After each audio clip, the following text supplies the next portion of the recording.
Next is conformers. Confirm और कन्फर्मर। कन्फर्मर में हम एग्जाम्पल लेते हैं 99% animals and all plants. All plants 99% animals और सभी प्लांट्स में बॉडी को मेंटेन करने की या बॉडी टेम्परेचर को मेंटेन करने की कैपेसिटी नहीं होती। Do not have mechanism to maintain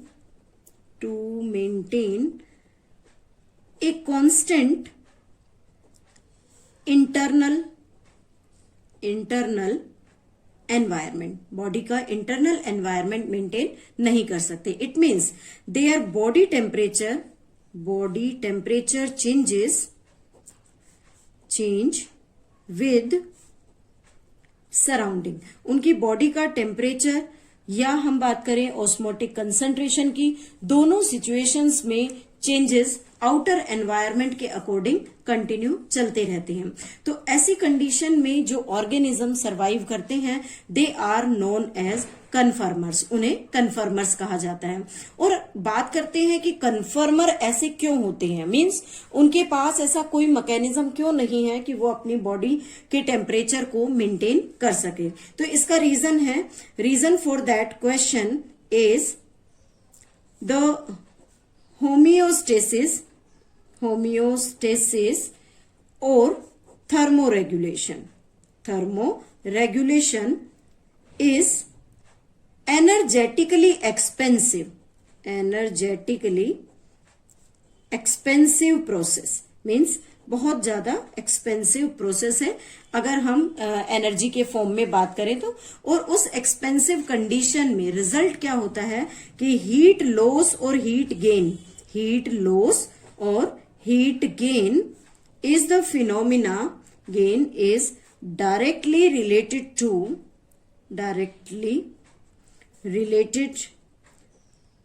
to surface area। ये दोनों फिनोमिनाज ही सरफेस एरिया से जुड़े हुए हैं। इट मीन्स स्मॉल एनिमल्स जिसमें हम दो एनिमल्स को कंसीडर करते हैं, श्रू और हमिंग बर्ड, दोनों ही स्मॉल एनिमल्स हैं, श्रू एंड हमिंग बर्ड। और इन दोनों एनिमल्स की बॉडी के सरफेस एरिया को अगर देखें तो they have large surface area. इनकी बॉडी का सरफेस एरिया लार्ज होता है as compare to their volume. Means surface area large है उनके वॉल्यूम के रिस्पेक्ट में। इसीलिए अगर हम इन ऑर्गेनिज्म को कोल्डर एनवायरनमेंट में प्लेस कर दें या कोल्डर एनवायरनमेंट में रख दें तो क्या होगा, दे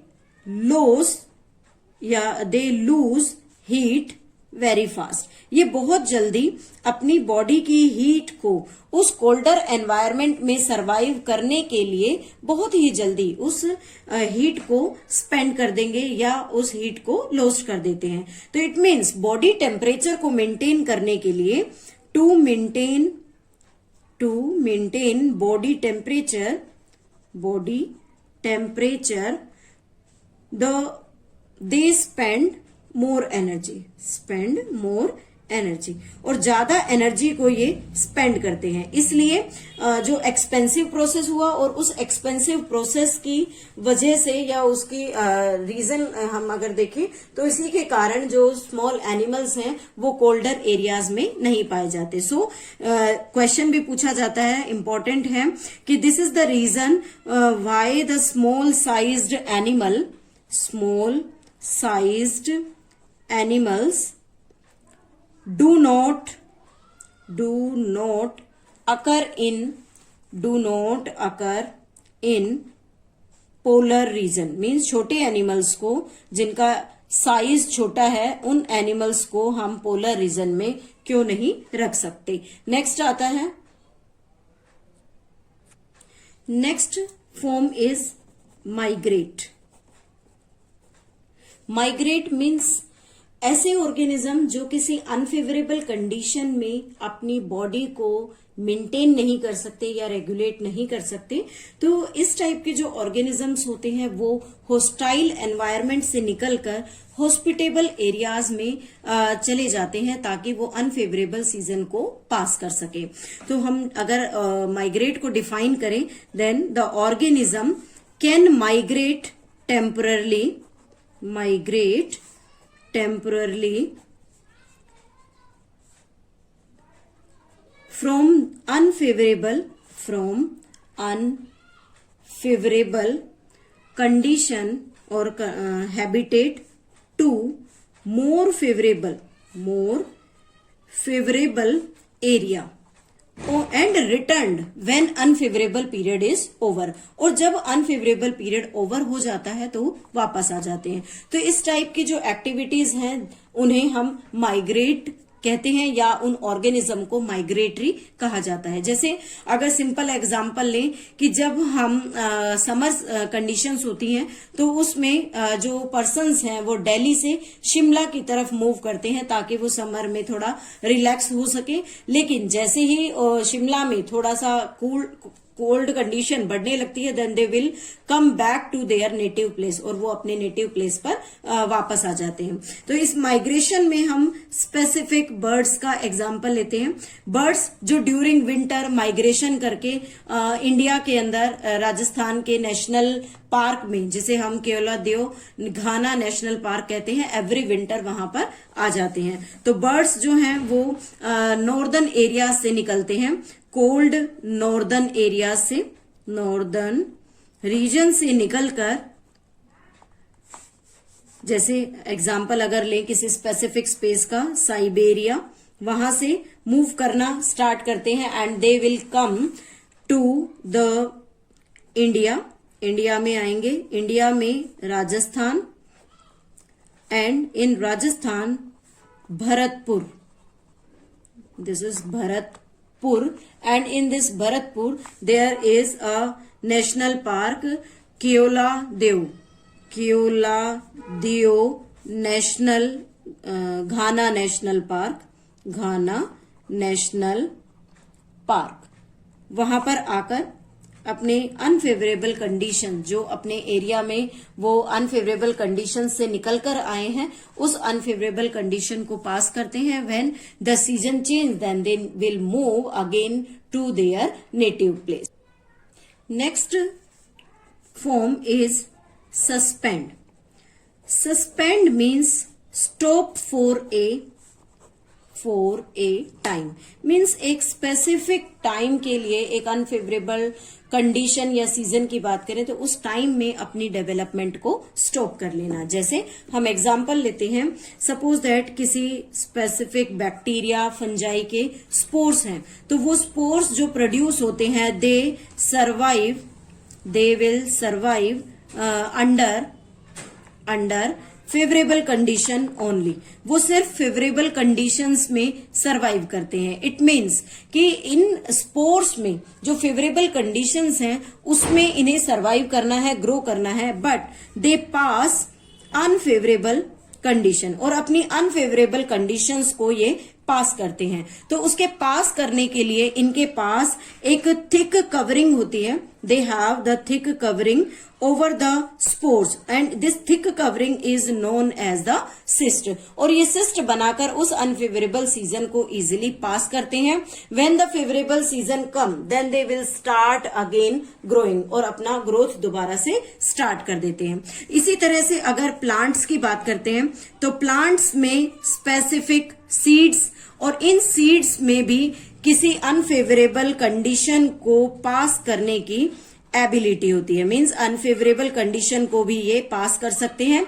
मीन्स अपने कोट को हार्ड बना लेना, डोरमेंट कंडीशन में चला जाना, ताकि प्लांट के अंदर किसी भी टाइप की एक्टिविटी ना हो, या हम कहें कि ये अनफेवरेबल कंडीशन से कोप अप कर सकते हैं। तो ये तो कंडीशंस हुई जब कोई ऑर्गेनिज्म अपनी डेवलपमेंट को सस्पेंड कर लेता है। लेकिन कुछ ऐसे ऑर्गेनिजम्स भी होते हैं जो माइग्रेट नहीं कर सकते, तो उनके लिए हम दो टर्म्स यूज करते हैं। First is hibernation. हाइबरनेशन जिसे हम विंटर स्लीप का नाम भी देते हैं, winter sleep. Winter sleep means जब कोई ऑर्गेनिज्म विंटर के दौरान अपनी बॉडी को एक्सट्रीम कोल्ड से सेफ रखता है, to escape from cold. Cold condition से अगर वो एस्केप होना चाहता है, that is known as hibernation. जैसे एग्जाम्पल है polar bear. Polar bears winter sleep में चले जाते हैं because they can not migrate, वो माइग्रेट नहीं कर सकते। सेकेंड कंडीशन आती है एस्टाइवेशन। एस्टाइवेशन सिचुएशन में दे अंडरगो समर स्लीप, वो समर स्लीप के कंडीशंस में रहते हैं। समर स्लीप मीन्स जब बाहर बहुत ज्यादा हॉट कंडीशन होती है तो उस हॉट कंडीशन को अवॉइड करने के लिए वो समर स्लीप में पास हो जाते हैं या समर स्लीप में चले जाते हैं। जैसे एग्जाम्पल हम लेते हैं स्नेल्स का और फिशेस का। इन दोनों के अंदर स्पेसिफिक हम देखते हैं कि समर स्लीप की कंडीशन होती है because there is very hot in surrounding, so that they cope with that hot condition by undergoing summer sleep. Next development आती है डायापोज। सस्पेंड कंडीशन में ही हम बात करते हैं डायापोज कंडीशन की। डायापोज कंडीशंस के लिए जैसे कुछ जू प्लैंक्टन्स हैं जो वाटर बॉडीज में पाए जाते हैं। दीज जू प्लैंक्टन्स अंडर अनफेवरेबल कंडीशन, जब अनफेवरेबल सीजन होता है, अनफेवरेबल कंडीशन होती है, तो ये एक सस्पेंडेड डेवलपमेंट में एंटर कर जाते हैं। They undergo suspended development. तो इस सस्पेंडेड डेवलपमेंट में कब अनफेवरेबल कंडीशन, बोथ कंडीशंस हो सकती हैं। They undergo suspended development. This suspended development may takes place during the winter season as well as during the summer season. Means दोनों conditions में, दोनों सीजन्स में कोई भी स्पेसिफिक ऑर्गेनिज्म, जैसे कि हम बात करें जू प्लैंक्टन्स की, they will undergo the suspended development. और जब वो सस्पेंडेड डेवलपमेंट में होते हैं तो उनकी बॉडी के अंदर क्या क्या चेंजेस आते हैं। They lost water from the body, वो अपनी बॉडी से वाटर कंटेंट को रिड्यूस कर देते हैं, so that the metabolic rate become zero. और उनका मेटाबॉलिक रेट जो होता है वो जीरो के नियर अबाउट चला जाता है। तो अगर मेटाबॉलिक रेट जीरो होगा, दैट मीन्स कि बॉडी के अंदर चलने वाली जो कंडीशंस हैं, जो मेटाबॉलिक रिएक्शंस हैं, they will stop and at that time they can be suspended in development. वो अपनी डेवलपमेंट में सस्पेंड हो जाते हैं, so that they can cope up with the unfavourable winter as well as summer season. तो इसमें हम एग्जाम्पल ले सकते हैं। For example monarch butterfly and pink cotton bollworm means these organisms undergo suspended development during the unfavorable season. So this is all about the response of organism to the abiotic stress.